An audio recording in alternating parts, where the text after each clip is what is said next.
A very good morning everyone. स्वागत करते हैं एक बार फिर से हम आपके अपने यूट्यूब चैनल बीएड कॉन्सेप्ट में, जहां पे आप सभी को बीएड एंट्रेंस एग्जामिनेशन से संबंधित सारी इन्फॉर्मेशन मिलती रहती है। तो बेल आइकॉन को जरूर प्रेस करिएगा और सब्सक्राइब करके रखिएगा। आज जो हम अपडेट देने वाले हैं वह यूपी बीएड काउंसलिंग संबंधित है। जैसा आप सभी को पता है कि आप लोग की जो काउंसलिंग है वह 15 सितंबर से शुरू हो रही है आप लोग की। अब 15 सितंबर से शुरू होने से पहले आप लोग को कुछ जरूरी बातों का ध्यान रखना बहुत आवश्यक है। सबसे पहले आप यहाँ पे आपको सभी की जब काउंसलिंग स्टार्ट होगी तो उसमें आप लोगों को कुछ डॉक्यूमेंट की आवश्यकता होगी, फी पेमेंट करना होगा। इन सभी बातों को आपको ध्यान रखना है। सबसे पहले आपको यहाँ पे बता दें कि जब आप लोग की काउंसलिंग शुरू होगी तो उसमें काउंसलिंग फीस आप लोग की लगेगी, ठीक है, काउंसलिंग फीस, और उसके बाद आप लोग की कोर्स की फीस लगेगी। तो सबसे पहले आपको काउंसलिंग फीस के बारे में बता देते हैं। देखिए, जो काउंसलिंग फीस आप लोग की है वो आपकी 5,750 रुपये है। ये जो 5,750 रुपये है इसे हम लोग दो भागों में डिवाइड करके देख सकते हैं।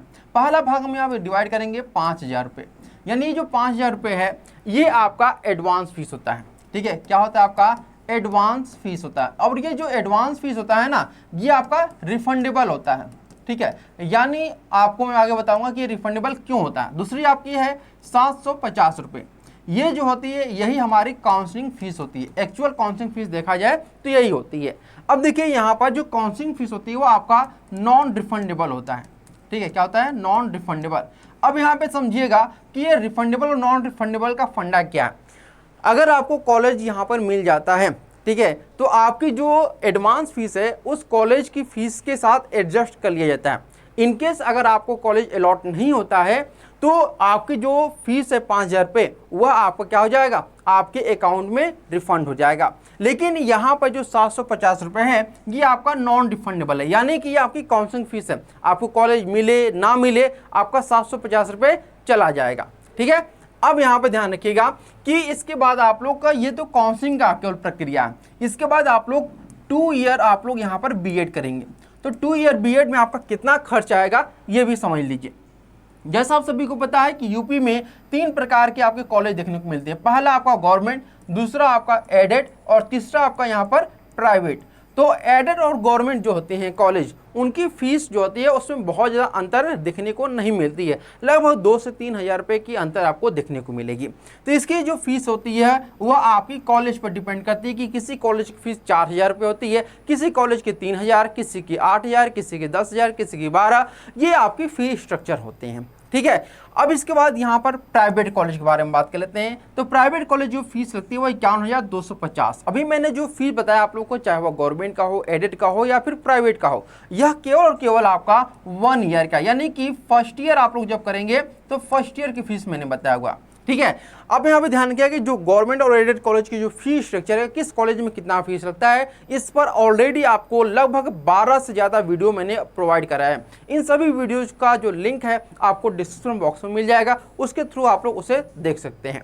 अब यहाँ पर देखिएगा कि जो प्राइवेट कॉलेज की फीस है वह आपकी क्या है 250 रुपये फर्स्ट ईयर में, और सेकेंड ईयर में यह जो फीस होती है वह 30,000 रुपये यहाँ पर फीस होती है आपकी। ठीक है, यानी 81,250 रुपये 2 साल की फीस रहती है। यह गवर्नमेंट के द्वारा लागू किया गया फीस है, किसके लिए, प्राइवेट कॉलेज के लिए। ठीक है, अभी तो थी आपकी काउंसलिंग फीस से संबंधित। अब बात करते हैं कि कौन कौन से डॉक्यूमेंट आप लोग के लगेंगे, ये ध्यान रखिएगा। कास्ट सर्टिफिकेट, आप लोग कास्ट हो मतलब आप लोग कह सकते हैं कि निवास जाति और आय, ये तीनों ही बनवा लीजिएगा, ताकि आप लोग जब ऑफलाइन काउंसलिंग कराएं तो उसमें यह आप लोग के पास ऑलरेडी रहे। ठीक है, जैसा मैंने बताया अभी आप लोग को कि ये जो आप लोग प्रक्रिया करेंगे आपका ऑनलाइन काउंसलिंग होगा। ठीक है, ऑनलाइन काउंसलिंग के बाद आप लोग को जब कॉलेज अलॉट हो जाएगा तो आपको ऑफलाइन काउंसलिंग कराने भी जाना होगा। ऑफलाइन काउंसलिंग मतलब होता है कि आप लोग को फिजिकल डॉक्यूमेंट वेरिफिकेशन कराने के लिए जाना होगा। तो उस टाइम आप लोगों को कास्ट सर्टिफिकेट की जरूरत पड़ेगी। लेकिन अभी के लिए अगर हम बात करते हैं केवल ऑनलाइन काउंसलिंग के लिए ये दोनों चीज़ों की आवश्यकता होगी। एक आपका फाइनल ईयर मार्कशीट और दूसरा आपका बैंक डिटेल। अब इन दो चीज़ों को भी ध्यान से आप लोग समझ लीजिएगा। फाइनल ईयर मार्कशीट का मतलब क्या है कि आपके पास ओरिजिनल होने चाहिए। इनकेस अगर आपके पास ओरिजिनल मार्कशीट नहीं है, जैसे आपने एमजीकेपी से अपना एग्जामिनेशन दिया फाइनल ईयर का और आप वहाँ पे पास हो गए, आपका रिजल्ट भी आ गया, लेकिन वह रिजल्ट आपको अपने कॉलेज से नहीं मिला है, तो उस कंडीशन में आप लोग क्या कर सकते हैं कि अपना इंटरनेट से मार्कशीट को डाउनलोड कर सकते हैं। ठीक है, इंटरनेट से अपने मार्कशीट को डाउनलोड करिए और उसे अपने संबंधित कॉलेज में ले जाकर वेरीफाई करा लीजिए। वेरीफाई का मतलब होता है कि आपने कॉलेज के प्रिंसिपल या फिर अपने जो भी प्रबंधक हैं उनसे साइन और मुहर करा लीजिए, ठीक है, तो वो आपका वेरीफाई हो जाएगा और उसे आप लोग अपलोड कर सकते हैं। दूसरी चीज बैंक डिटेल। बैंक डिटेल में एक बात ध्यान रखिएगा कि आपको 3 ऐसे बैंक डिटेल नहीं देना है जो कि वर्जित है। किसकी में? आपका यूपी बीएड में। कौन कौन सा? पहला, आपको जनधन खाता के अकाउंट नहीं देना है, जनधन खाता के अकाउंट आपको नहीं देना है। दूसरा, आपको जो जीरो बैलेंस का अकाउंट है वह भी आपको नहीं देना है। और तीसरा जो सबसे महत्वपूर्ण है वह है आपका कि आपको किसी भी ग्रामीण बैंक का बैंक अकाउंट आपको नहीं देना है। ग्रामीण बैंक जैसे आप सभी ने सुना होगा, उत्तर प्रदेश ग्रामीण बैंक, उत्तर प्रदेश बड़ौदा ग्रामीण बैंक, इस प्रकार के जो बैंक हैं उनका आपको डिटेल नहीं देना है। अदरवाइज जो 5,000 रुपये आपका है वो आपको रिफंड नहीं हो पाएगा। ये बातें थी आप लोग के काउंसलिंग कोर्स के फीस से संबंधित, सभी डॉक्यूमेंट से संबंधित। इसके बाद आप लोग की जो सबसे इंपॉर्टेंट बात आती है कि आप जिस भी कॉलेज में जा रहे हैं एडमिशन कराने के लिए, वहाँ के बारे में आपको इन्फॉर्मेशन होनी चाहिए। कौन कौन सी इन्फॉर्मेशन होनी चाहिए ये ध्यान रखिएगा।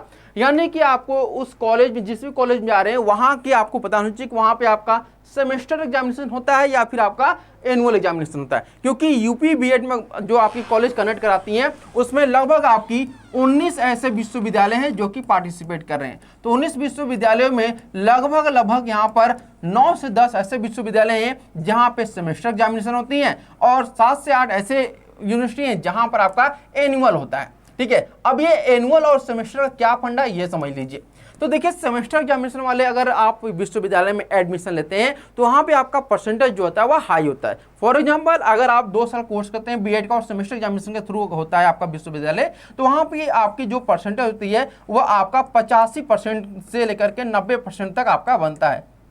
लेकिन एनुअल में अगर बात करते हैं तो ये आपका 60 से लेकर के 65% तक ही बनता है, ठीक है। तो आप सभी को मैं आपको बता दूं कि जैसे फॉर एग्जांपल मैं खुद एनुअल किया हूं, तो एनुअल में जो आपकी होती हैं फीस, मतलब परसेंटेज बनता है वो बहुत कम बनता है। लेकिन सेमेस्टर वाले जो आपके होते हैं विश्वविद्यालय, वहाँ पे आपकी जो परसेंटेज होता है हाई होता है। और ये परसेंटेज आपका बहुत काम आता है कब? जब आप लोग प्राथमिक का एग्जामिनेशन देते हैं, प्राथमिक भर्ती देखते हैं जहाँ पर 1 से 5 तक होती है। क्योंकि अब तो बीएड बाहर चुका है इसलिए, लेकिन फिर भी अभी 6 से 8 तक में आप लोग वैलिड है, तो वहाँ भी आप लोग का बहुत ही ये कह सकते हैं कि फायदेमंद होता है आप लोग को सेमेस्टर और एनुअल वाले में।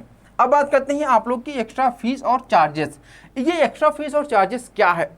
तो ये देखिए, ध्यान रखिए कि जब भी आप कॉलेज चॉइस करेंगे, अगर आपको कॉलेज अलॉट होता है गवर्नमेंट या एडेड, तो उस कंडीशन में तो आपको कोई एक्स्ट्रा फीस देने की जरूरत नहीं होती है। लेकिन अगर प्राइवेट कॉलेज आपको मिल रहा है, ठीक है, प्राइवेट कॉलेज मिल रहा है, तो वहाँ पे जो प्राइवेट यूनिवर्सिटी होती हैं या फिर कॉलेज होते हैं वो आपसे बहुत सारा पैसा इकट्ठा करने की कोशिश करती हैं, ठीक है। यानी धन उगाए का एक धंधा हो जाता है उनका कि आपको बीएड में एडमिशन लेकर के पहले तो आपको लालच देंगे कि आप आइए हमारे यहाँ से, केवल और केवल आपको 81,500 में आपका 2 साल का कोर्स करा दिया जाएगा। लेकिन बाद में जब आप लोग कोर्स कंटिन्यू करते हैं तो आपको नियर अबाउट 2 सालों में आप लोग का 50 से 60,000 रुपये वह एक्स्ट्रा ले लेते हैं।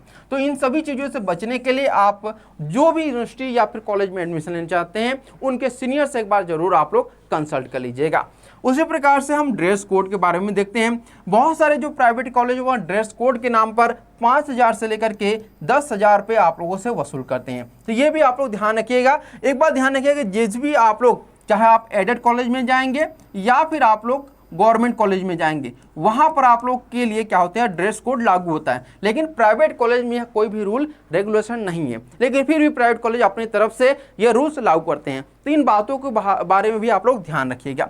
अब बात करते हैं हम अटेंडेंस के बारे में। अगर आप गवर्नमेंट या एडेड कॉलेज में जाते हैं तो वहाँ पे आपका 75% अटेंडेंस कंपलसरी होता है। लेकिन वहीं पे अगर आप प्राइवेट कॉलेज की बात करते हैं तो प्राइवेट कॉलेज में ऐसा कोई भी रूल नहीं होता है, लेकिन फिर भी वहाँ पर अटेंडेंस के नाम पर आप लोगों से 10 से 15,000 रुपये एक्स्ट्रा ले जाते हैं। तो इन जब भी किसी प्राइवेट कॉलेज में आप लोग एडमिशन लीजिएगा तो इन सभी बातों को आप लोग जरूर ध्यान में रखिएगा कि सर के द्वारा क्या क्या चीज़ें आप लोग को बताई गई हैं, ठीक है। अब यहाँ पे देखिए, जो सबसे इंपॉर्टेंट है कि हॉस्टल और रूम की सुविधा, ठीक है। अब मान लेते हैं कि आप यहाँ पर वाराणसी से बिलोंग करते हैं और आपको कोई भी कॉलेज मिल गया है मथुरा साइड में, तो उस कंडीशन में आपको रूम या फिर हॉस्टल तो लेना ही पड़ेगा। तो जिस भी यूनिवर्सिटी या फिर कॉलेज में आप एडमिशन लेंगे वहाँ पे बहुत सारे ऐसे, अगर बात करते हैं आपके यूपी बीएड में, तो 19 विश्वविद्यालयों में से केवल और केवल 2 से 3 ऐसे विश्वविद्यालय जो कि अपना खुद का मेस और अपना हॉस्टल प्रोवाइड कराते हैं और कोई भी प्रोवाइड नहीं कराता है। ठीक है, जैसे महात्मा गांधी काशी विद्यापीठ जो स्वयं का अपना हॉस्टल प्रोवाइड कराता है, ठीक है, लेकिन अदर जो यूनिवर्सिटी वो प्रोवाइड नहीं कराती हैं। तो उस कंडीशन में आप लोग क्या कर सकते हैं कि जो पीजी वगैरह हैं वहां पर आप लोग रह करके अपने 2 साल के कोर्स को कंप्लीट कर सकते हैं। लेकिन बहुत सारे यहाँ पर प्राइवेट कॉलेज ऐसे भी होते हैं जो आपको जबरदस्ती बोलते हैं कि आपको हमारा जो हॉस्टल है वह लेना ही पड़ेगा, और हॉस्टल की जो फीस होती है वह लगभग आपकी 40 से 50 हज़ार के लगभग होती है। तो इन सभी बातों को आप लोग ध्यान में रखिएगा कि अगर आपको किसी प्राइवेट कॉलेज में जाना है तो अपने नज़दीक के अब या फिर अपने ज़िले में रह करके अपने किसी प्राइवेट कॉलेज को चूज करिएगा, ताकि आपको इन सभी चीज़ों के बारे में जानकारी रहे और इन जो भी आपको प्रॉब्लम फेस करना पड़ेगा अदर ज़िले में जाकर वह फेस ना करना पड़े। उम्मीद करते हैं इस वीडियो के थ्रू आप लोग अपने काउंसलिंग में जो भी प्रॉब्लम आ रही होगी उसे सॉल्व करने में सफल रहेंगे। और अगर फिर भी आपको कोई प्रॉब्लम फेस करना पड़ रहा है तो आप लोग कमेंट करिएगा, मैं कोशिश करूंगा आपके सभी कमेंट का जवाब दे सकूं। तो आज के लिए इतना ही, और वीडियो पसंद है जिसको इसके लाइक शेयर सब्सक्राइब करना ना भूलेगा। Thank you so much for watching this video.